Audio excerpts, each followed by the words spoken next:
Live from Quito, Ecuador, I'm Sweeney Gray and this is From the South, the evening news brief from Telesur English. We start this new edition right now.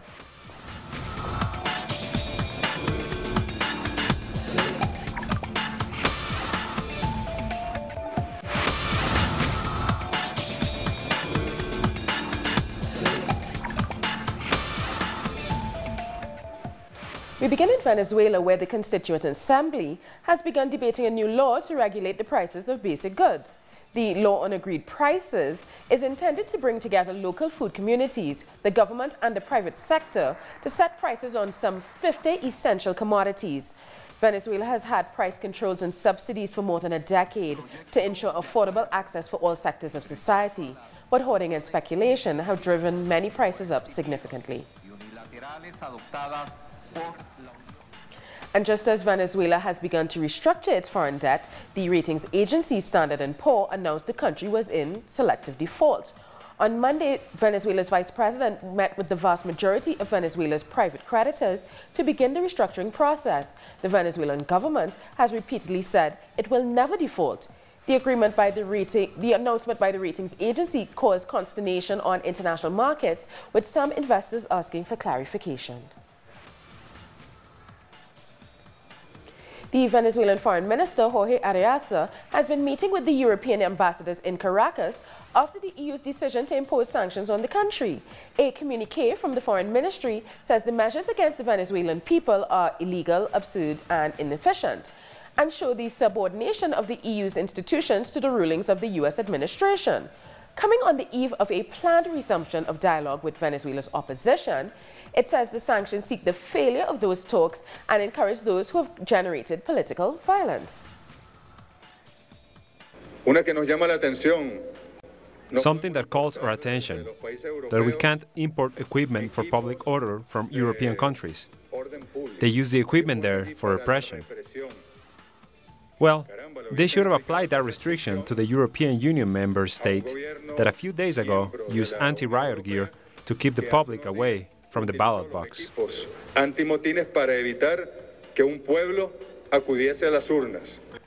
Our correspondent Reagan Devines joins us now live from Caracas. Hello, Reagan. So what's this law on agreed prices about?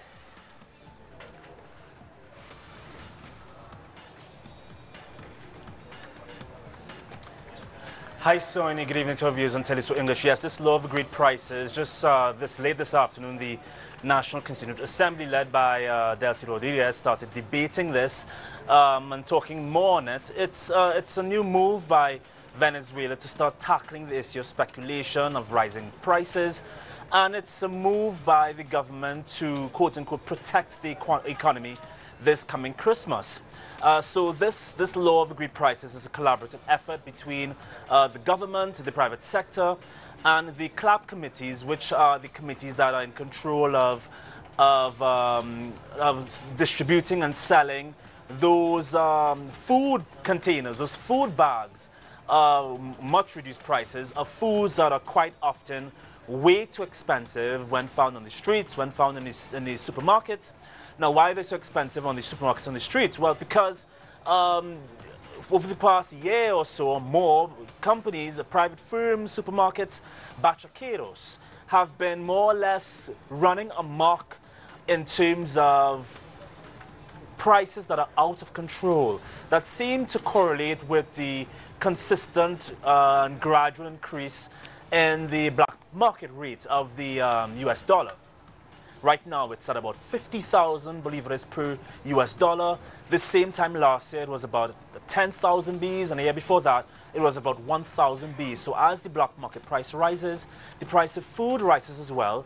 But this does not help the poorest Venezuelans whose salaries cannot cope with the rising price of food, despite 4 or 5 attempts by the government to not just increase the price, but to increase it to help with the rising price of food. So the National Constituent Assembly is looking to really monitor this more closely and take a more stringent and strict approach as to those who are involved in price speculation. Just last week, President Maduro said that one of the measures that will be taken to protect the economy would be to take a look at some 11,000 private entities that they've suspected of price speculation. So I imagine once those private entities are caught being involved in price speculation, raising the price ridiculously of food and services illegally, they will be dealt with by the government. Other measures as well will be put in place this Christmas to help Venezuela's poorest, which include a 500,000 Bolivar bonus to some 4 million homes. They'll also be looking at, I have this here,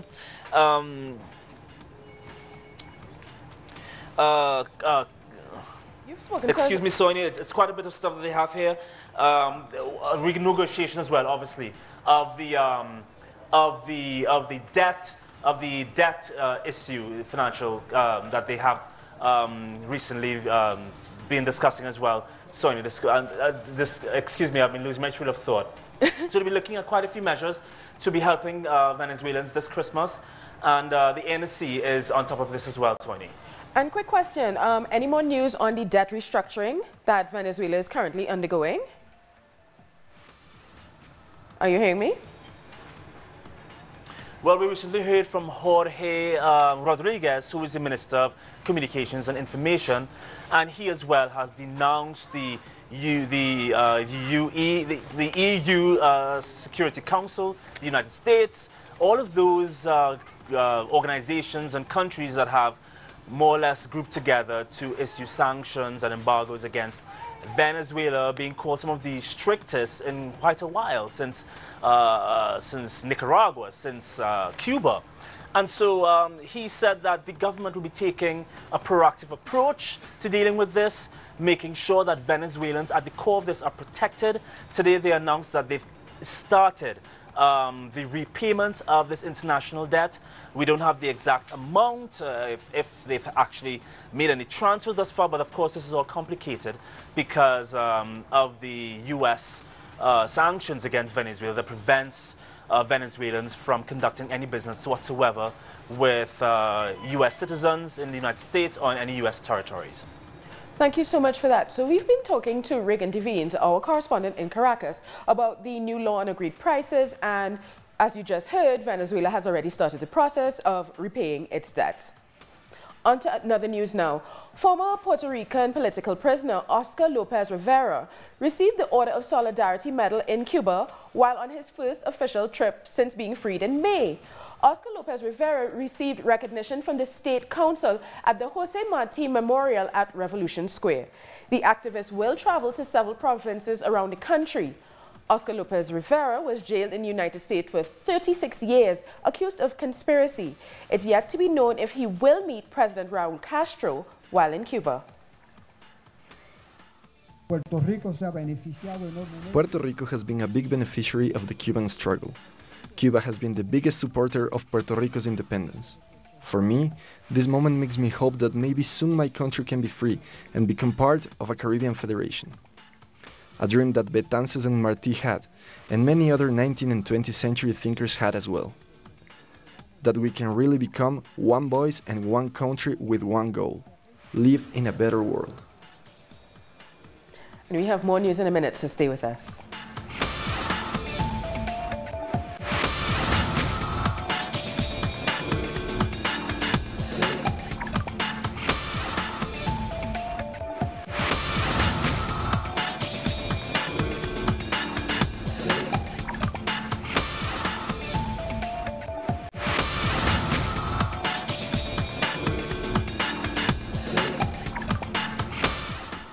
Another social leader has been assassinated in Colombia. This time it was Yanni Montaño, who was shot on Sunday in the Tumaco region, which saw a massacre of campesinos early last month. Her death brings to 135 the number of social leaders killed this year. The latest killing happened just a few hours after a march through the streets of Pasto, to protest against the killing of Narino leaders and against corruption. Our correspondent Natalia Margarita is in Tumaco and she sends this report.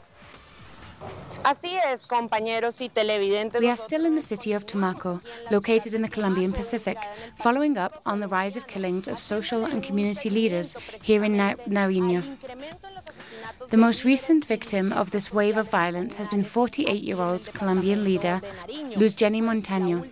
She was part of her neighborhood's community action board and was also involved in a few religious associations that defend victims and carry out important social work in the most vulnerable neighborhoods of Tumaco. What we do know is that the crime happened in her own neighborhood and that the authorities are currently investigating the circumstances behind it. Let's remember that this murder took place just a few weeks after another community leader, Jair Cortez, was murdered in a rural area of Tumaco. Jair was a member of Altamira and Fronteras Community Council and was regrettably murdered just a few weeks ago. There's a particularity in Jair's case. In the days before his murder, he directly told the Colombian Vice President, Oscar Naranjo, that he feared for his life and that of other leaders in the area. These warnings served no purpose, since he was also then murdered. Another important thing for context is that Jair had been a leader in the same area where the state police massacred 9 campesinos. Let's not forget that this was a massacre where the police were directly involved, and Jair was one of the first social leaders that denounced them. And just a few days later, he was silenced. This is all part of the increase in violence against social leaders. So far, in 2017, there's been over 120 murdered leaders. What people tell us, what they find hard to explain, is that in an era when a peace agreement has been signed between the FARC and the Colombian government, as well as having a bilateral ceasefire between the ELN and the government, how can it be possible that these murders keep taking place? Social organizations have urged both the national and regional governments to take measures that will safeguard the lives of those who partake in social leadership activities, as well as in peace consolidation. The National Liberation Army, or ELN, has said that a peaceful resolution to the conflict in Colombia is the only way to make real social transformation much needed by the country. They suggest that the participation of society in the building of peace in Colombia must happen widely, directly, inclusively, and with total respect for life. Through working groups and subjects that work locally and nationally, they also ask to keep the bilateral ceasefire agreed between the ELN and the Colombian government. Today, the ELN endorses the need for a political solution to this conflict as a way to make necessary change, for which not only the ELN have fought, but also the social organizations, each one with its own means of resistance. Monday saw the end of the Amazon Log 2017 military exercises in the Brazilian municipality of Tabatinga, located between the border of Peru and Colombia. During the exercises, training for emergency situations were performed, led by the Brazilian Army. Observers from over 20 countries were present during the exercises, but the United States had a leading role. Actions and disaster simulations staged from a temporary military base in Tabatinga in the middle of the Amazon, there's a lingering suspicion about the true motive for the prominent role played by the United States during Amazon Log 2017. Analysts guarantee that these military exercises done under the guise of gaining experience about humanitarian aid would be useful to the United States in order to try to close the fence that has been installed around Venezuela, a country that has the largest oil reserves on the planet. The decision by Temer's government to allow these exercises revealed an accelerated loss of sovereignty and a process of submission by the Brazilian government to North American interests. This never happened before, and more importantly, during moments like this, when Trump issues public threats against Venezuela, the presence of North Americans so close to the Venezuelan border obviously works as an intimidation technique. Evidentemente que funciona como uma espécie de intimidação. Unlike other observers, the United States had a guaranteed place in all joint state meetings, along with representatives from Brazil, Colombia and Peru, countries that were leading the military exercises. I believe this is a strategy to show that both Brazil and the United States will be willing to intervene in the Venezuelan conflict as a way of aiding the opposition of the legitimate Venezuelan government. No conflito da Venezuela. Precisely one of the countries invited to observe the Amazon Log 2017 military exercises was Venezuela.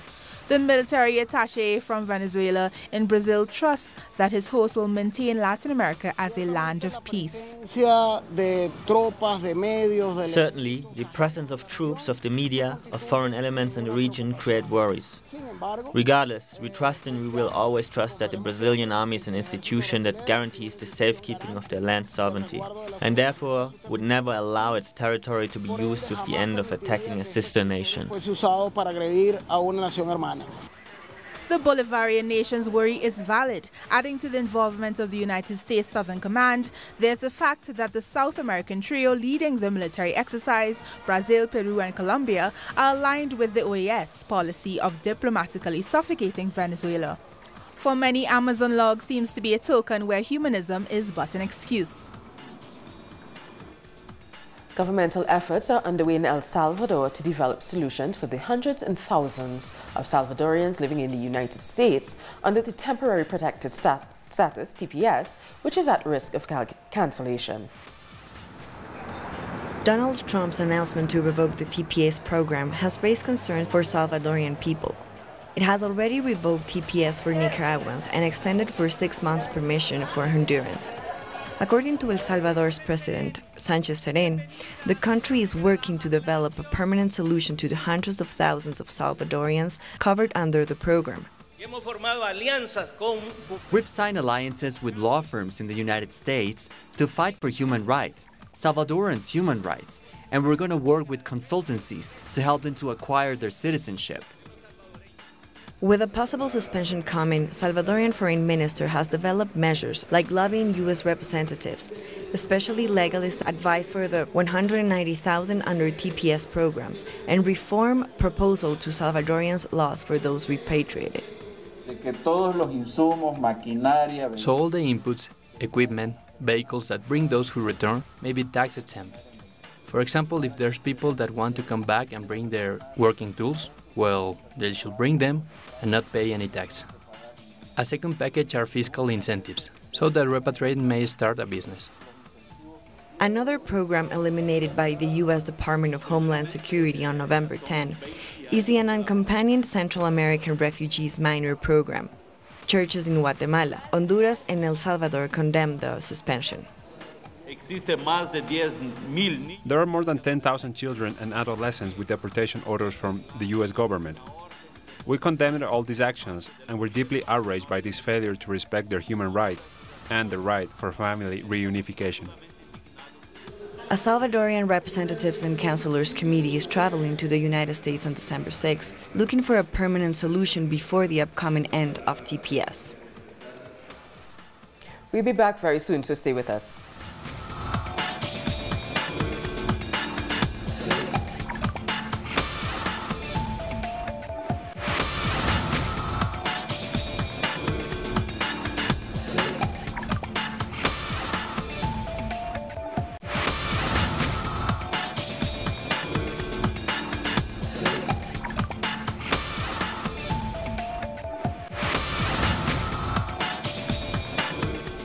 President Robert Mugabe's ruling ZANU-PF party have released a statement accusing the head of the armed forces, Constantino Chiwenga, of treasonable conduct after he said he would intervene as a result of the recent sacking of Vice President Emmerson Mnangagwa.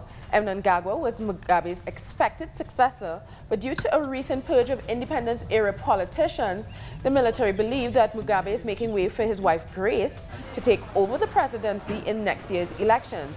Chiwenga said on Monday he would not hesitate to step in at a news conference attended by 90 other senior army officers. Military vehicles have been seen moving towards the capital city of Harare. We must remind those behind the current treacherous shenanigans that when it comes to matters of protecting our revolution, the military will not hesitate to step in. Protesters gathered in front of the Capitol against the U.S.'s decision to break from the Paris Agreement. Our correspondent in Washington, Francesca Emmanuel, has more details. Gracias. En estos momentos nos encontramos frente al Capitolio. Right now, we're in front of the Capitol, where a protest is taking place with the participation of 10 environmental organizations and over 20 congressmen and senators from the Democratic Party, who are asking President Donald Trump to reconsider his decision to break from the Paris Agreement, particularly relevant this last week, in which the climate summit has been held in Bonn, Germany, in which the worldwide measures to fight climate change are decided. President Donald Trump is the only world leader who publicly denies the existence of climate change, despite the United States being the second world offender in the world and generates the biggest amount of carbon dioxide, which affects, scientists say, the natural disasters seen over the last few months with devastating consequences for this country, like what happened in Texas and Puerto Rico. These people are protesting and they say they will continue. They will remain organized until achieving this administration in the White House to change its mind and to implement measures to help stop climate change. Organizándose hasta lograr que esta administración, que la Casa Blanca. The Prime Minister of St. Lucia is attending COP23 with the aim of changing how CARICOM and small island states are provided access to funds from organizations such as the IMF. This is especially important with the backdrop of the recent natural disasters that have seriously affected several islands in the region. The next thing that we're looking at is working with the IMF to see how we can classify resilience funding. So if we have to build new roads and put the utilities underground and fix up our rivers, it's going to increase the debt burden of our country significantly.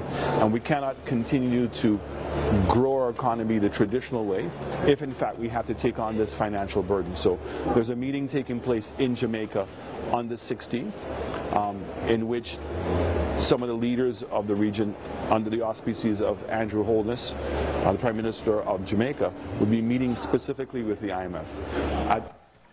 In Manila, Philippines, hundreds hit the streets to protest Trump's visit to Asia and the lack of attention to human rights issues during the Southeast Asian Summit. Protesters shouted slogans and held placards decrying U.S. President Donald Trump and Philippines President Rodrigo Duterte. They marched towards the presidential palace before gathering around and burning a caricature of the U.S. flag decorated with bombs and skulls and a sign reading "Death to Imperialism and Fascism." He leaves Asia hounded by protests from Japan, South Korea, and the Philippines. He leaves Asia hounded by questions as to why he continues to support fascist regimes and why his government does not care for human rights in the Philippines or any other place in the world. Time now for some of the stories making headlines around the world. Iranian President Hassan Rouhani has visited the victims of Sunday's major earthquake on the border with Iraq, which killed at least 540 people. He promised swift help to the thousands whose homes were destroyed. Many more have been forced to sleep outside, and the authorities are said to be struggling to provide aid to the victims. At least 10 people were killed in a suicide car bomb attack on the headquarters of UAE-trained security forces in Aden, Yemen. According to witnesses, they heard gunfire after the loud explosion. The Islamic State group has claimed responsibility for the attack. The environmental group Greenpeace is suing Norway for issuing oil exploration licenses, which it says violates the government's commitment to the Paris Agreement on climate change. Greenpeace is challenging 10 licenses issued last year to drill for oil in the Barents Sea above the Arctic Circle. Our aim is to get the court to invalidate the licenses that the government has handed out, which will set a very important precedent for how much environmental damage a government is allowed to do while they know it is wrong. The Office of the UN High Commissioner for Human Rights says that migrants are being detained in horrific conditions in Libya. Concerns have been raised regarding the European Union's policy of helping the Libyan Coast Guard in intercepting illegal crossings. Human rights groups have compared migrant detention centers to concentration camps. Monitors were shocked by what they witnessed. Thousands of emaciated and traumatised men, women and children piled on top of one another, locked up in hangars with no access to the most basic necessities and stripped of their human dignity. Kenya's Supreme Court will review petitions challenging President Uhuru Kenyatta's victory in last month's presidential election. The judges are expected to announce when proceedings will begin and whether it will hear all three petitions filed, one by a former lawmaker and the other by two civil society organizations. Kenyatta first came to power in 2013 and won a second and final term in controversial elections this October, which were boycotted by opposition leader Raila Odinga.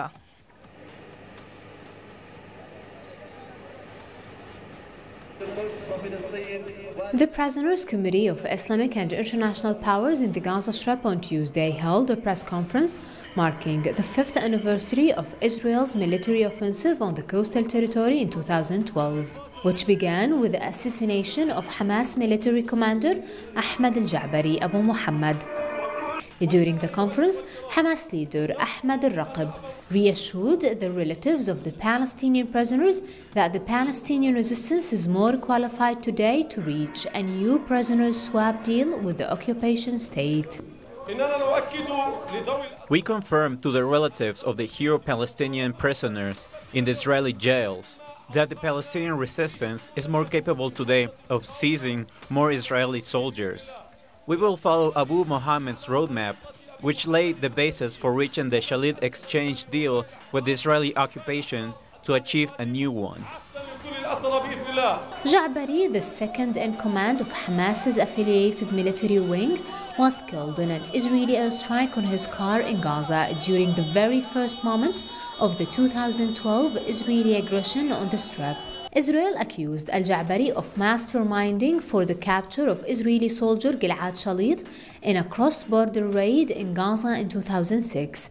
He was also the person who negotiated the prisoners' exchange deal, which saw the release of Shalit and 1,027 Palestinian prisoners in 2011. On 14 November 2012, Israel declared war on the Gaza Strip in an operation named Pillar of Defense, aiming to deliver a strong blow to Hamas, which pounded the Israeli communities on the Gaza border with dozens of rockets. In retaliation to the assassination of its military commander, 175 Palestinians were killed and over 1,200 were injured during the war. Also, 5 Israelis were killed and 240 others were injured in the 8-day fighting. Noharazin Tusu TV, Gaza. And with that, we've come to the end of this evening's news brief. So, for these and many other stories, you can find them on our website, tellusyourtv.net/English. And join us on social media, Facebook, Twitter, and Instagram. For Tell Us Your English, I am Suni Gray. Thank you so much for watching.